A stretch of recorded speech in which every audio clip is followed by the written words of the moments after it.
Kana yo.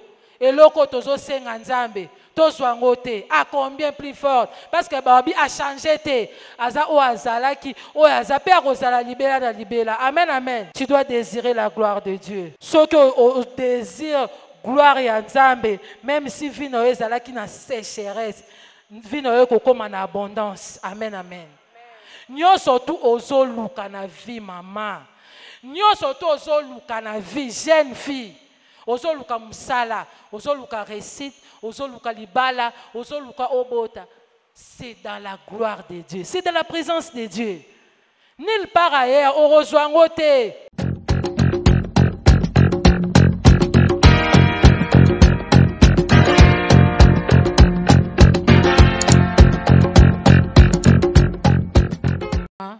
Voir ta gloire. Amen, amen. Sœur Dorcas, Sokotangela Bisso, Exode 12, 23. Nous lisons le livre d'Exode, chapitre 12, le verset 23. Quand l'Éternel passera pour frapper l'Égypte et verra le sang sur le linteau et sur les deux poteaux, l'Éternel passera par-dessus la porte. Il ne permettra pas aux destructeurs d'entrer dans vos maisons pour frapper.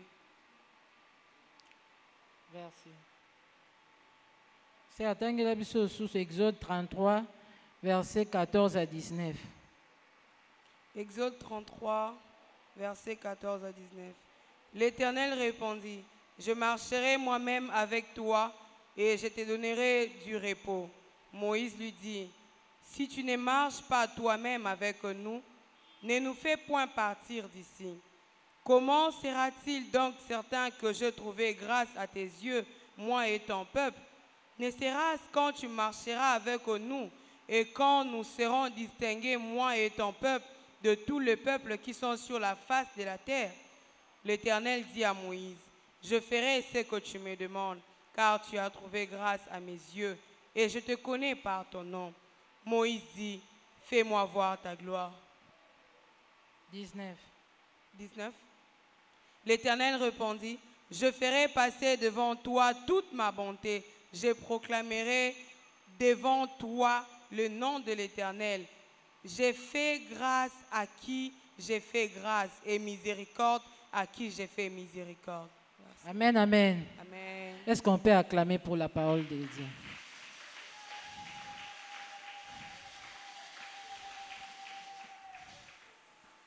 Fais-moi voir ta gloire. Qu'est-ce qu'est la gloire? Quand on veut parler de la gloire, on voit quelque chose qui subit la plaisanteur. On voit quelque chose comme la valeur, l'honneur, les hommages. C'est l'éclat à celui qu'il mérite. Mais quand on veut parler de la gloire de Dieu, la gloire de Dieu, c'est la révélation de son être. Amen, amen. C'est la révélation de sa nature. C'est la révélation de sa présence. Et parfois, il y a qu'à physiquement, il y a qu'un phénomène moko physique. Dans le verset, il s'agit de Moïse. Balobi, Moïse, abandaki ko réclamer, aye ko réclamer gloire et pas nzambe. Aye bisi nzambe, fais-moi voir ta gloire. Mais loko o Moïse abandaki ko ebate, ezake c'est depuis longtemps que nzambe abandaki ko moni sa gloire na ekati na ye. Abandaki ko moni sa gloire ya gloire na ye na kati ya Moïse depuis en Égypte. Au moment où nzambe ayebisaki Moïse kende ko yebisa Pharaon abimisa bana nanga na Égypte atika peuple nange kende. Pharaon aboyaki. Tomonaki Moïse abandaki ko bimisa ba sauterelle, c'est la gloire de Dieu. Tomonaki azoko misa mer rouge, c'est la gloire de Dieu. Tomonaki nyoka ya Moïse emeli ba nyoka nyonso, c'est la gloire de Dieu. Mais babi Moïse oyo atikali kotonda gloire ya nzambe te ayeli susu pona koyebisa nzambe fais-moi voir ta gloire. Amen, amen. Ce qui veut dire, tout un enfant de Dieu ne doit pas être rassasié de la gloire de Dieu. Gloire ya Nzambe ezalaka lango kaka likolo na yo. Mais toyebaka yango nde te, tomonaka yango te, c'est parce qu'on ne désire pas. To désiraka gloire wana te. Moïse a ebisi Nzambe, fais-moi voir ta gloire. Donc, moko na biso, il ne faut pas aller ka gloire ya Nzambe. Osengi Nzambe $100. Après so $100, yo pona yo bino. Prière nange suka non. Nzambe, pesanga $1000. Nzambe pesanga lopangu. Nzambe pesa comme sanga ministre. Il ne faut pas tolemba kosenga gloire ya Nzambe parce que gloire ya Nzambe est tellement munene. Oye kosila kate. Amen, amen. La gloire de Dieu, c'est une demande, c'est une réclamation, c'est une cri d'alarme. Et ça crie moko yo secours. Moïse est rajoué qui charge ya komema bana Israël.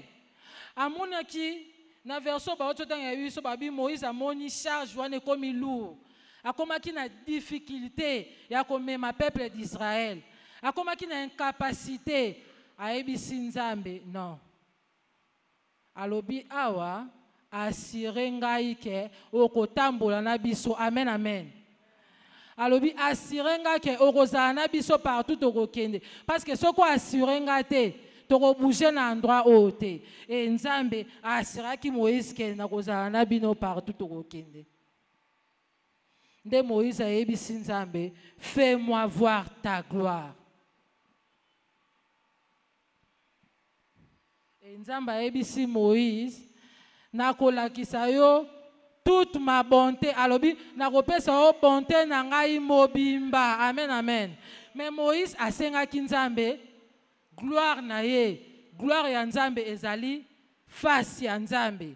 Mais Nzamba ebisi Moïse nakoleka okomona kaka mukongo nanga parce que mutu moko te akoki komona nga et puis atikala na bomoi. Nzambe eloko nini alingaki ayebisa Moïse place wana. Alingaki ayebisa Moïse ke okoki komona ngai te sans ke ozala brisé. Amen, amen. Okoki komona ngai te sans ke okufa te. Otikalaka ando tikalaka. Okoki kozela gloire ya Nzambe te avec ton comportement. Tokoki kosatana na gloire ya Nzambe te kana ba comportement ya biso tozala nango. Mingi na bandaku. Surtout nous les mamans, tozana ba réponse ya mabe, mais on attend la gloire de Dieu. Parfois ça so bimi mobile no bi Nzambe merci. Ayata na pourquoi. Ba réponse moko insolente à travers tes enfants. Même en église, ebele tozao, ebele tozao, même sœur sera émoropé, ebele tozao. Ming toloba na raté, c'est ça. Toza ba sale comportement. Yo omona ka batu nyonso ba mabe. Pona yo. Donc sœur Marinda Zawana, le quoi sœur Mara lobakate aza orgueilleuse. Mais tu t'entends quand même que omona gloire ya Nzambe. Ma sœur, avec ton comportement okoki ko bando sambe abanda lelo ti lobi wana, okotika ya komona gloire ya Nzambe te. Amen, amen. On doit changer notre comportement.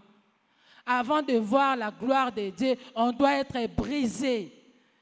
Nzamba ebisi Moïse, okomona ngai te me, okomona kaka mukongo nanga, mukongo ya Nzambe o ezali bonté ya Nzambe. La gloire de Dieu est égale à la bonté.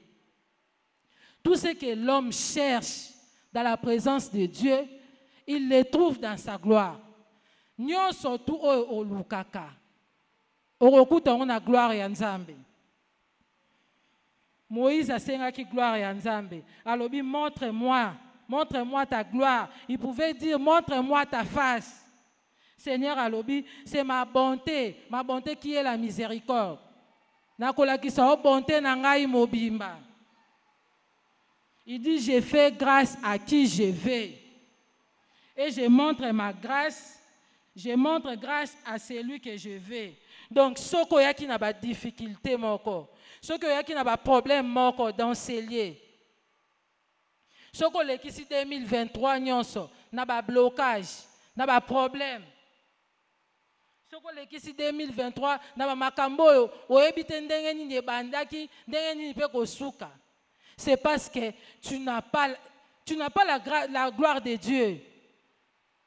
Oza pembeni ya Nzambe te, ozalaka pembeni ya Nzambe te. Oui, c'est vrai, on vient à l'église, on prie, mais nos cœurs, est-ce qu'on désire la gloire de Dieu? Parce que cette gloire ya Nzambe, c'est sa nature. Gloire ya Nzambe, c'est sa présence, c'est son être. Est-ce qu'on désire la gloire de Dieu? Wabi Moïse a commis un moment très difficile. Il dit, non, je dois m'arrêter. Habiter, il faut continuer. Il faut na senga, il faut na réclamer gloire ya Nzambe. Est-ce que ça a mutu moko un moment difficile? Est-ce que ça a mutu moko oh asa na besoin ya lisungi na poko ya lelo? Est-ce que ça a mutu moko ou aye na problème ou elelisaka ye na butu? Problème au kokolo bango tata sozo sambela esuka na mote mama ya misezo bima. Tu dois désirer la gloire de Dieu. Soko za na problème o eli nzambe na poko ya lelo, commence par désirer la présence de Dieu. Commence par désirer la nature de Dieu dans ta vie.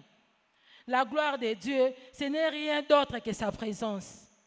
Ce n'est rien d'autre que sa personnalité.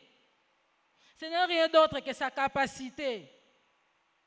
Et quand tu désires la présence de Dieu dans ta vie, rassure-toi que Nzambe a changé vie na yo. Quand tu désires la gloire de Dieu dans ta vie, Dieu va modifier ta vie. Amen, amen. Dieu va changer les situations dans ta vie. La gloire de Dieu, ça se demande. Même Jésus, à la croix, a singa ki gloire à Nzambe. Era mona ki ke alinga kufa. Era kome ko banga liwa déjà. Aibi Nzambe papa. Pesanga gloire o nazalaki nango. Na Jean 7:5 soki totango komona Jésus alobi papa. Pesanga gloire o nazalaki nango. Avant que mokile banda ko loba. Avant que mokili ait crié, ait critiqué. Pesanga gloire o nazalaki nango. Gloire ereyaka na mbomo ya mutu eyaka po epesa mutu makasi na ebeloko oyeli Nzambe na butu alelo te. Peut-être eza kobanga, peut-être ozobela, peut-être pesa liwa, mais na pokwa ya lelo au moment où tokosambela okoyebisa Nzambe, fais-moi voir ta gloire. Okobanda ko désirer présence ya Nzambe na pokwa ya lelo. Na kopesa exemple moko, po nga napesa ka ba exemple ezanga moko. Ngai napesa ka ba exemple ya ngai moko. Oyo nabiki. Ezalaki na mois de novembre. Tozokota décembre. Problème moko ekomelaki nga donc nayebi te ndenge nini problème wana ekosuka. C'était très difficile. Je crois que tous la convention en église, maman mamine eva mani mbandotea. Et ba pesa biso ba enveloppe. Et ba pesa biso ba enveloppe, ba elinga thème ya fais-moi voir ta gloire. Nazwa ki enveloppe na ngai. Natangi Bible. Au moment où nazotanga Bible, na sisi na bandi ko sambela, na bandi ko désirer gloire ya Nzambe, na bandi ko désirer nature ya Nzambe, na zwi mbongo na nga, na tie na kati ya enveloppe, na kena ba prière musika te, na sambela ke belete, na ebisaki Nzambe, fais-moi voir ta gloire. Amen, amen. Na zwa enveloppe na nga na zo, eleka même pas jour moko. Kaka jour et lundi, je crois que aussi ça quand mardi. Mercredi na zoka solution makam na ndoluka. Na yango wana tozana ba enveloppe. Na biso bande ko boko edenga. Na ebike vraiment ba mama ba linga kate to sala eloko oyo surtout pour na montant ya mbongo. Mais 2024, eza année moko ya gloire. Il faut te pousser ba limite na biso. Exemple na pesi mino eza réel. Eza likambo ekomelaki nga et na suis solution après avoir kotia quelque chose na enveloppe et na lobby na Nzambe, fais-moi voir ta gloire. Alors na poko ya lelo, na lingo poussa ba limite na yo. Na lingo tala te 2000 fois etikali na saki. O lobaki ke bana ba sombela ngo mapa lobby. Na lingi soki mbongo ekozala mukie. Oyo otia na enveloppe wana ezala 10 000 francs. Soko ozala na mbongo ebele okotia $20, $100. Mais to banana 10 000 francs matin. Tozomeka Nzambe wana. Na enveloppe avota mbongo na yo kobosana te. Yebisa Nzambe, fais-moi voir ta gloire. Kokena ba prière musika te, loba Nzambe, nana besoin ya réussite. Fais-moi voir ta gloire. Seigneur, nazana besoin ya libala. Fais-moi voir ta gloire. Et puis, on va remettre un bon. Amen, amen.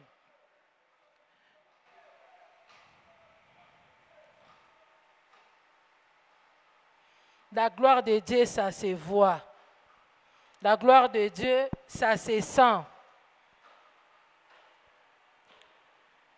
Serge, dit au côté de la biso, Exode 16. Exode 16, D à 15. 7, D à 15. 16. 16.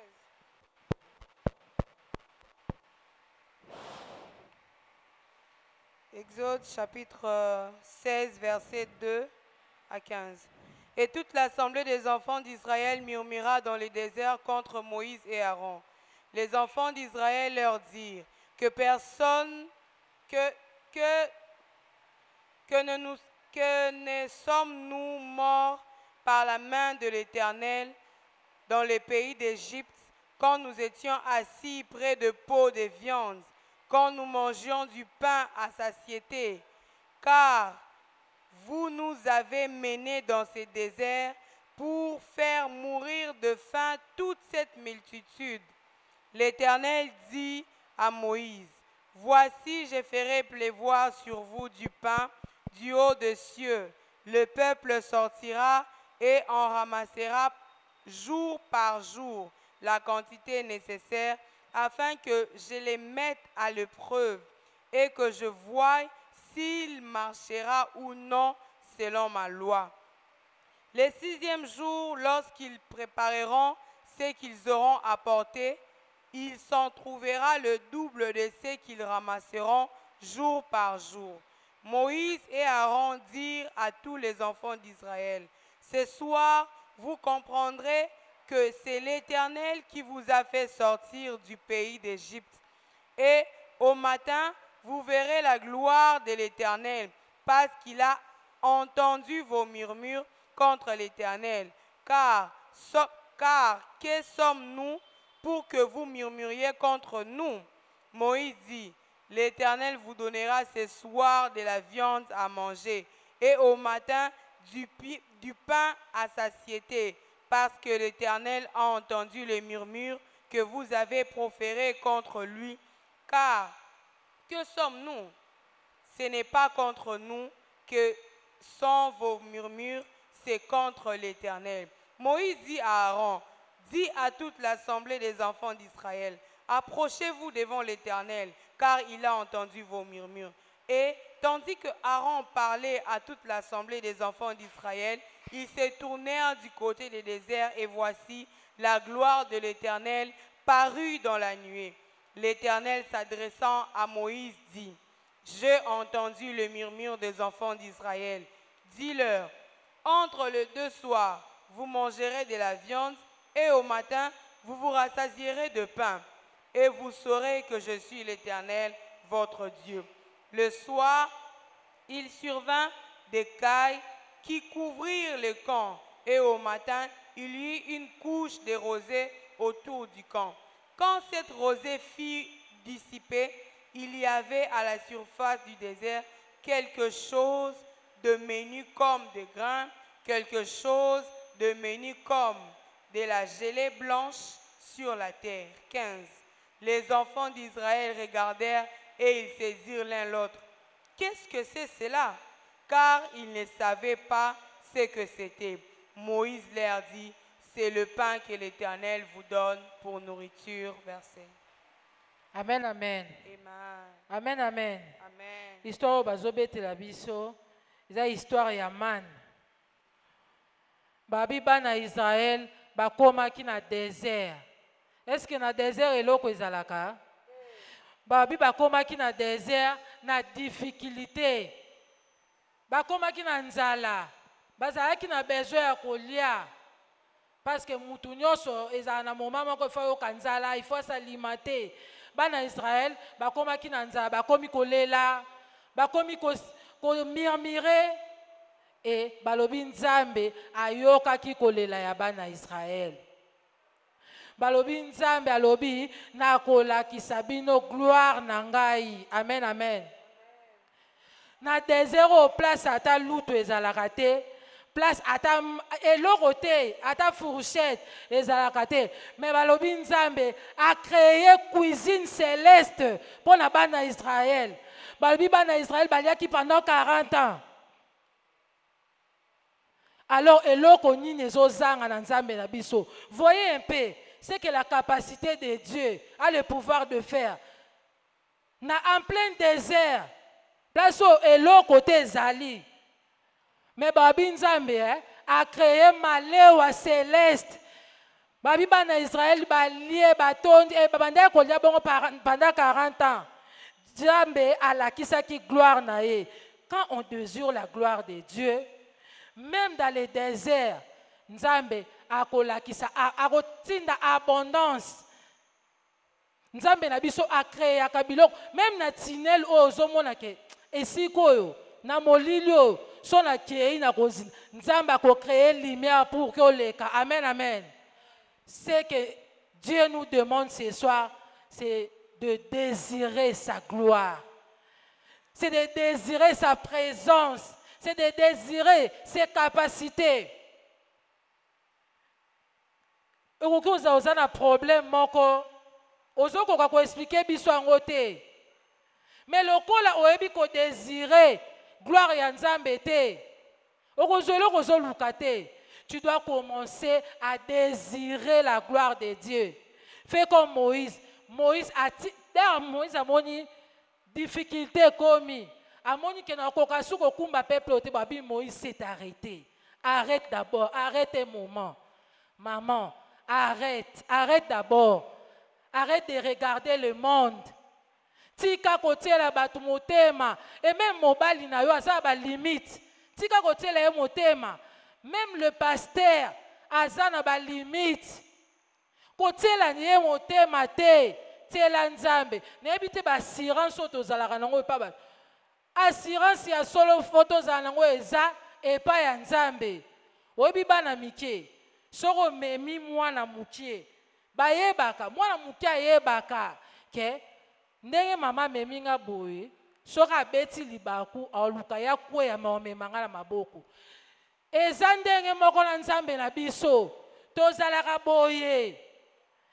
Ndo mona ko ba problème ezoya ba difficulté okotika la kokweya ata mukolo moko te. Bato yo ba yebi ko désirer présence ya Nzambe nde bazo comprendre.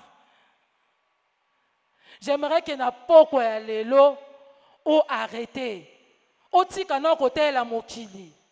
Otika na côté la docteur te talela Nzambe. Tala sala confiance na Nzambe. Omoni maladi oye nango na poko ya lelo wana. Maladi oye dérangeaka yo. E boma yo te. C'est pour la gloire de Dieu. Omoni pasi oyo oye nango longo banda na ndaku. Oyo tala siko mwa oyo tofuta ndaku nde nini. Bano oyo baotanga nde nini. Bon. Lobi kutu tolie no nde nini yango. Omoni kaka pasi na yo nyonso tu wana.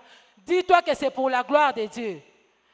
Kozanga libala milobela à partir de ces instants que c'est pour la gloire de Dieu.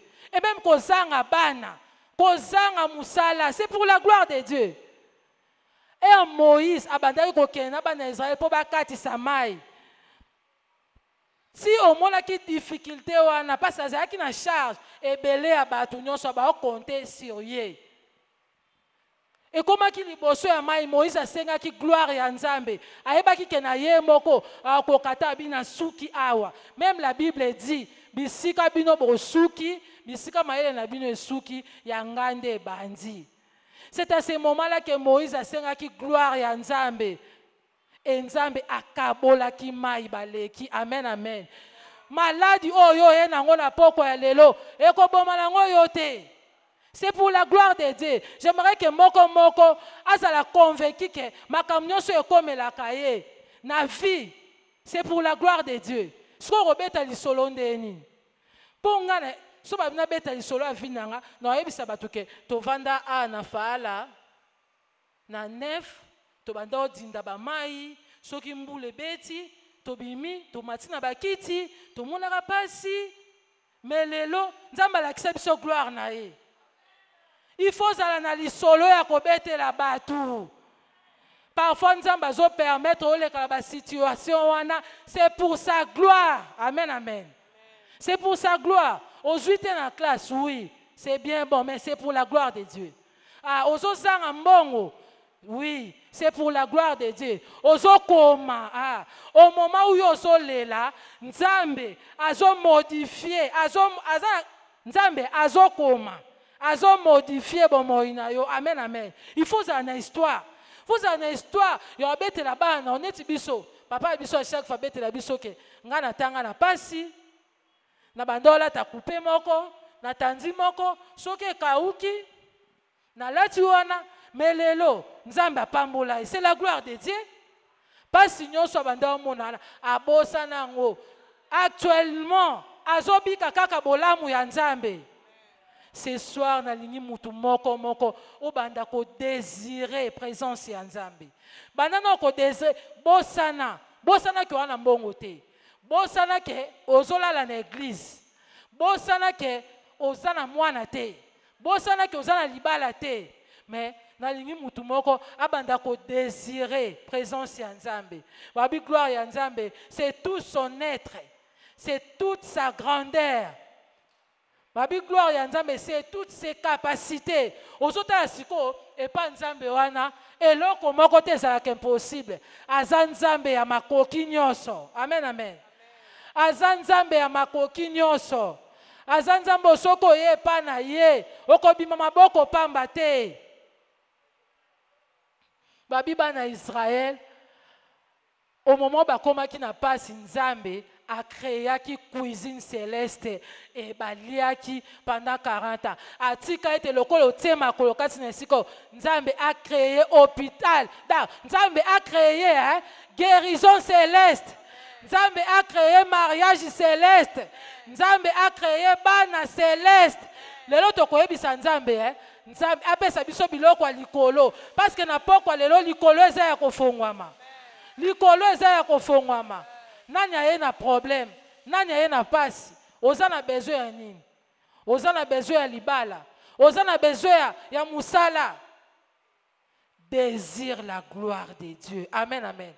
Commence à désirer la gloire de Dieu. Commence à exprimer sa grandeur dans ta vie.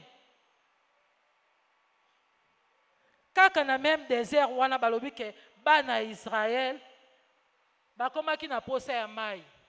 Bakomi na soif moko impossible.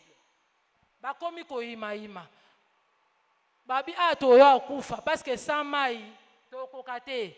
Babi Nzambe ayoka ki ba murmure ya bana Israël. Nzambe ayoka ki kolela ya bana Israël kaka ndenge ayoka ka kolela na biso. Ndenge ayoka kolela ya bana Israël babi Nzambe a créé régie des eaux célestes. Amen, amen. Na ebite so ozo imaginez grandeur ya Nzambe wana na bomoi na yo. Parce que esiko yo eza désert et l'autre côté mais Nzambe a créé régie des eaux. Babi ba meli mai a combien plus forte ngana yo Et l'oko tozo senga nzambe. Tozwangote. À combien plus fort? Parce que Babi a changé te. Aza o azala ki. O azape a kozala libela da libela. Amen, amen. Tu dois désirer la gloire de Dieu. Ceux qui désirent gloire et Nzambe, même si vie noye zala qui na sécheresse, vie noye comme en abondance. Amen, amen. Nyo surtout ozo luka na vie maman. Nyo surtout ozo luka na vie jeune fille. Ozo luka musala, ozo luka récite, ozo luka libala, ozo luka obota. C'est dans la gloire de Dieu. C'est dans la présence de Dieu. Nulle part ailleurs, on rejoint côté. On rejoint quand la présence ya Nzambe. On rejoint quand la grandeur ya Nzambe. Quand la monnaie ya Nzambe. Quand la gloire de Dieu vient, c'est pour transformer de vie. C'est pour modifier de vie. Bible Joël sabiso que gloire, il y a deuxième saison. Et ça la monnaie koleka gloire ya ni. Il y a première saison. Ah, na so ebisa maman moko ete gloire il y a 2023. Gloire il y a 2024 et koleka gloire il y a 2023. Amen, amen. Parce que ce soir, Dieu va te visiter. Ce soir, l'ikolo a déjà ya kofongwama. Nzamba zo sengo eloko moko. Désire sa présence. Ce soir, na prière na yo, ozo banda ko désirer être ya Nzambe. Ozo mona monene ya Nzambe, ozo ebise eloko moko te kokani na yo. Eloko moko te. Aza Nzambe ya makoki nyonso. Eloko moko te depasaka ye. Nzambe oyo asalaka makambo ekamwisaka bato. On doit désirer la gloire de Dieu. Muto azo désirer gloire ya Nzambe akotika la koyokisa masoni te. Muto azo désirer gloire ya Nzambe akobandoza kana ba témoignage na monoko na ye. Olingi ozala na témoignage na 2024. Désire la gloire de Dieu. Olingo zana ba témoignage ya minene pona libota na yo, pona famille na yo. Désire la présence de Dieu. Désire la nature de Dieu. Et Nzambe akosela biso plus que autres za ko s'imaginer, c'est que Nzambe apambola biso.